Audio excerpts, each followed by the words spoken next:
Alright, what's up YouTube? Welcome back to the Cutlass Board Games channel, and I want to talk to you about the Pokemon TCG special conditions. Why is there no freeze special condition? There is one in the VGC, it's one of the major types, but it is not present in the Pokemon TCG. And maybe why is that? Which is, something we're about to explore, but I want to quickly go through what the existing special conditions are. We have Asleep, where you cannot attack or retreat, and you flip a coin to wake. Burn, you take 2 damage between turns, you flip a coin to cure. Confuse, attacks fail on tails and damage is taken. Paralyze, unable to attack or retreat for 1 turn.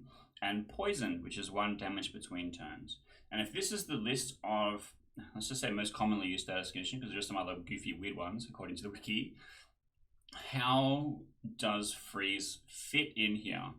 And that is what we're going to explore. So in the VGC, a frozen Pokemon cannot attack. You can't really do anything. It just kind of sits there like until it is unfrozen. However, there are some moves that will specifically defrost you if used. A lot of them are fire type moves, which maybe all of them are. And there's no limit to how long you can stay frozen, but you have a 1 in 5 chance of thawing. So you're kind of just sitting there waiting to be defrosted. And in that design space, I could see other things happening that should defrost you faster. Like if somebody freezes you and then uses a fire move on you, that should also defrost you and stuff like that as well. But this is not stuff that we need to specifically worry about so much in the TCG, because it's like really unlikely to be able to pull that kind of thing off, because you don't have type coverage like VGC does, where Pokemon in the VGC can use up to 4 different types of attacks according to their move pool. In the TCG, your type of attack is what color the card is. So unless if a fire type Pokemon is frozen, then it's not going to work. And so let's look at ice type Pokemon historically. So this is where we start to get an idea of what the design space was when they were creating the special conditions, because we have, well, let's start with this Dugong on the left here. It has Aurora Beam, which does nothing. It does 50 damage, but the second attack is the one that I'm interested in, which is Ice Beam. Flip a coin. If heads, the defending Pokemon is now paralyzed. Okay. And then Pillow-Swine, which has an attack called Freeze, where it's flip a coin. If heads, the defending Pokemon can't attack. That's just that. And then Misty Seal, which has Frostbite, where the defending Pokemon can't retreat. So what I think is interesting here is that rather than having a freeze status condition that these are supposed to fit on, because ice is realistically a very, very small portion, right? It doesn't have its own card type. Ice is within the umbrella of water type, which I think might be a contributing factor as to why freeze is less common. And so within that, Paralysis kind of covers the design space for what I think that they were expecting a frozen thing to be, right? It's just 1 turn, it can't attack, it can't retreat. And you can see that among these 3 cards, some of the earliest ice types, that design space is covered either in segments or wholly together in Paralysis. But let's look at some modern ice type Pokemon, and you can kind of see that that same design philosophy still exists. So Wild Freeze, Articuno, which was like a whole deck basically, where the goal is to freeze lock your opponent for as long as possible, but they are paralyzed. They're not frozen, they are paralyzed, which is interesting because I wouldn't look at Articuno and go, yes, this is a thing that paralyzes things, because paralysis is a status mostly from lightning type Pokemon, or electric if you're from the VGC. And so Wild Freeze is very interesting because it does 50 damage to itself, and then your opponent's active Pokemon is paralyzed, which is a lot different from most of the other ones. A lot of the other ones are like a coin flippy thing, and I guess the cost is going to be the damage to itself. And then further over, we have the Cryogonal, which is flip a coin. If heads, your opponent's active Pokemon is now paralyzed, which is much more like the classic ones, almost identical, and specifically paralysis on ice type Pokemon. But then Walrein, which is relatively new, is interesting and different because it says during your opponent's next turn, Pokemon that have 2 or less energy attached can't attack. So this is a conditional can't attack instead of what we just looked at before with freeze, which is just no, do not. However, Frigid Fangs is all of them, and it doesn't matter if it retreats or not, which I think is interesting and different. But it's all still within the can't attack, can't retreat wheelhouse of things. So it feels like they went, should we make freeze? No, paralysis exists. And they just kind of stayed in that area, right? So let's look at the actual design space here. Cannot attack, cannot retreat feels like the main thing that they considered when putting everything together. This is just what, I don't know, paralysis does, and they were like, okay, well, that's what freeze would do, so we're not going to make a whole new different thing. But what about some of the other things? What if it just increased the retreat cost? We have an archetype in standard right now where Ariados and Spidops both increase the retreat cost, and we even have a tool which does the same thing, Gravity Gemstone, and then they do extra damage based on the retreat cost of the active Pokemon. But being able to retreat, being super expensive and unable to do, burns resources if they have to attach energy to then retreat. And so that's potentially an interesting new way to do the same sort of thing. It might just be that the retreat cost is +2 or something, and it can't attack once or something like that. Like we could take something that is similar and use it in a way that might become situationally helpful. But because it's a special condition, it needs to be evergreen. We can't design something that is going to be specific to standard right now. But then what about Defrost? What if we make it something similar to the VGC, where it's a status like paralysis, where paralysis automatically goes away at the end of the turn, but you're just kind of stuck there, unless if you have something like a switch card. So then what if there was a different method of defrosting it? What if it could be, I don't know, defrosted in a different way? What if there was an action that you could take that would remove freeze from the Pokemon so that it is a little bit more like the VGC? But then what about abilities? All the classic ice types that I brought up come from an era where abilities weren't really a thing, weren't super common, and as we progressively get now into standard, where nearly everything has an ability, to the point where some decks are really screwed by stuff like Cornerstone Ogerpon, where it's just like, well, I don't care. If you have an ability, go away.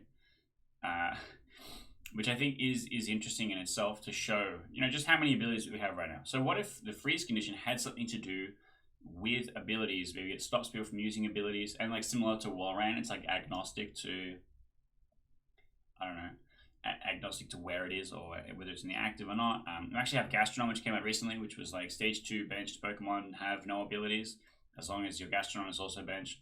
In theory, you could have something like that, which is like, in the case of freeze being perpetrated, then abilities can't be activated or whatever in some specific way. What about something like Yawn? Yawn is an interesting move in the VGC, where you yawn on the first turn, the Pokemon that receives the yawn becomes drowsy, and then if they're still in play in the following turn, then it goes to sleep. I think this is interesting because it's super foreshadowed. You see it coming, and you go, well, I can either switch, or I can risk the downside of going to sleep to potentially do something more punishing to my opponent. So what if freeze was a thing that builds up? We see in a lot of ARPGs right now where it's like frost stacks build up and then the thing becomes frozen. We could have something like that where it's like you add frost, a frost counter or something, and then if the following turn, if it's still in the active, then it becomes paralyzed. That, it doesn't even need to be a keyword. That just could be an attack. Just put a frost counter on something, and then if it's still in the active at the start of your next turn, it's paralyzed or something. I don't know. That would be interesting. But then some more design considerations. Should it be really powerful and frustrating? Paralysis means that you're like, well, I can't do anything. But the cost of keeping paralysis up on your opponent is really high. The Articuno deals 50 damage to itself, so it can really only do that twice before it would knock itself out, unless if you, as the Articuno player, have mitigation for that. And then a lot of the lightning type Pokemon that do it often discard a large amount of energy, so it's really difficult to accelerate onto it enough again to continually do it every time. Um, so how powerful really should it be? And additionally, what resources should it burn? If paralysis basically says you cannot attack, you cannot retreat. So the best way to deal with paralysis is to play an item card from your hand that says, I switch that guy out. Or you play something like Professor Turo, which puts that card into your hand and removes it from play. And so that's like saying, here is a scenario that you need to overcome with a specific resource. And if you have burnt all of those resources, you will not be able to overcome this obstacle that I've created for you. And with all that in mind, here is what I think would be an interesting freeze special condition to be added to the TCG.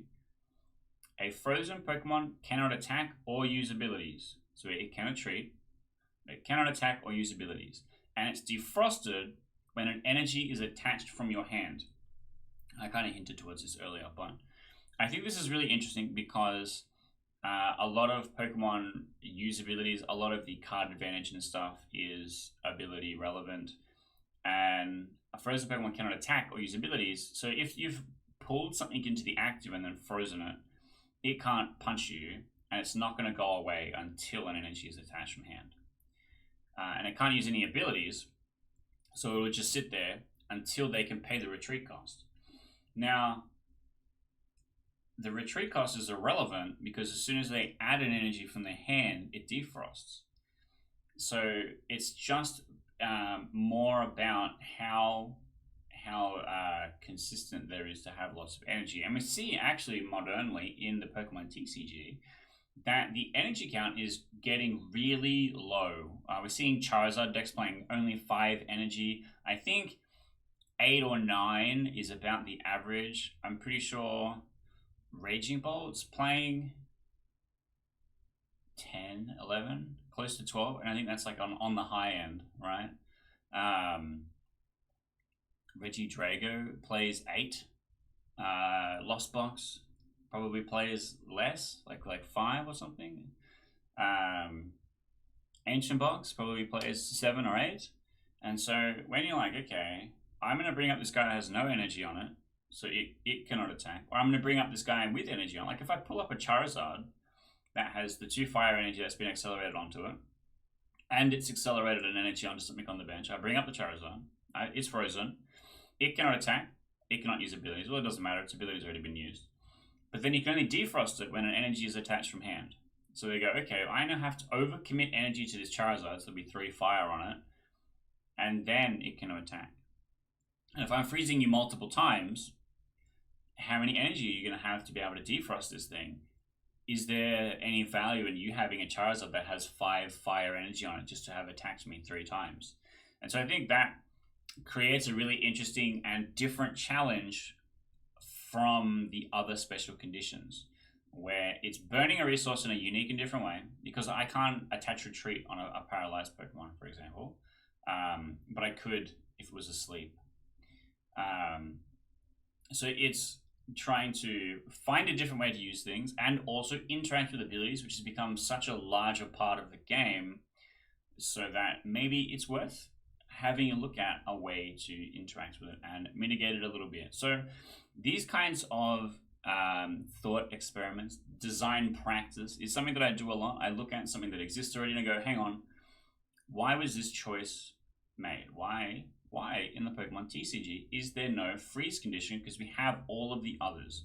And having a look at it, my gut answer is because paralysis exists and they thought that it would overlap too similarly, and Ice type isn't a big enough part of the type pool for them to specifically think freeze was relevant or whatever. Which is fine. And look, that makes sense. I understand the reason why. And I've played Pokemon TCG for quite a while now. I only just recently was like, wait a minute, why is there no freeze? And so it's interesting to look at the existing design space and go, okay, well, does it need freeze? Do I think the Pokemon TCG needs freeze? Probably not. But the point of this video was for me to try and make something, right? That's the goal. Is this necessary? Do we think we need to add this? Well, I think it would be interesting. It would add something new and different to the game. So I don't think it's wasted. I don't think it's people that's going to come in and people are going to be like, ugh. You know, it might be cool and different. And having things that interact with abilities that can be removed, like instead of stuff like Klefki or Fluttermane, which is just like, no, you do not. Where you can be like, okay, look, if I attach the energy to my Comfy, I can still use flower selecting, and then I'm gonna, retreat anyway so that I can flower selecting with the next Comfy. It's like not actually a big deal. So I think that it skews towards the less irritating end at the start of the game. But towards the end of the game, I think it becomes more irritating. It can help you lock out an opponent. It can help you, depending on how many energy they play, potentially get an advantage. And I think that thinking about scenarios like this is what makes me a better game designer, because like, what am I learning from the path that has been set before me, right? Pokemon TCG is a million years old. What did they do right? What did they do successfully? Where do I find joy in this? Is there stuff that makes me frustrated and hate the game? These are all things that you either want to go, yes, I want to try and do these things, or yes, I want to try and avoid these things because they're bad. And then what space still exists, right? In theory, chess 2 is this running joke all the time, because what could you possibly add to chess that doesn't ruin the strategic depth that it has already by adding extra unnecessary pieces? And we've seen a lot of suggestions and things that have come up over the years, right? I believe Chess 2.0 literally is a product where all of the pieces are half a chess piece and they can combine, adding the movesets of both pieces. And this is not adding new different pieces to the game. This is reinventing how all of the existing pieces work, right? If you were to go, okay, what if we just added this whole new one chess piece? One of your pawns is a captain or something. Then you go, okay, well, how is that going to exist and change all the strategy? Is it going to be even all the time? What are we changing here? And thought experiments like this one, I think, is good. I think it is good to play around in these sandboxes and see what we can learn, so that when we are working on actual projects, I'm making games, like I've made a TCG and stuff like that, when those projects are being worked on, you go, oh, hang on, what have I learned from the Pokemon TCG? What have I learned from playing Hearthstone? What have I learned from playing Magic the Gathering? Where can I apply these things to see how they work? And so I'm always doing this, professional development type thing and looking at stuff like the Pokemon TCG. And I recommend you doing the same if you have any interest in building games, in game design. If you thought this was interesting, you'd never consider why that there was no free status condition. Maybe this will help you when you are looking at creating things yourself. And if it does, let me know. I'm always excited to hear what people are working on. And if you're interested to see what I'm working on, hit that like button, hit that subscribe button. I'm going to have literally stuff on the screen for you to have a look at. I'm doing a lot of random different stuff on my channel. I do a lot of game design commentary. I'm doing a couple of Let's Plays now, which I'm really excited about. We do a lot of Blood on the Clock Tower. Blood on the Clock Tower is a great game because not only does it have a gigantic design space, it has a lot of tools that you can play around with and look at when it comes to creating content for the game. And so I recommend checking out a whole bunch of that kind of stuff. And then hopefully I'll be seeing you in a new video soon.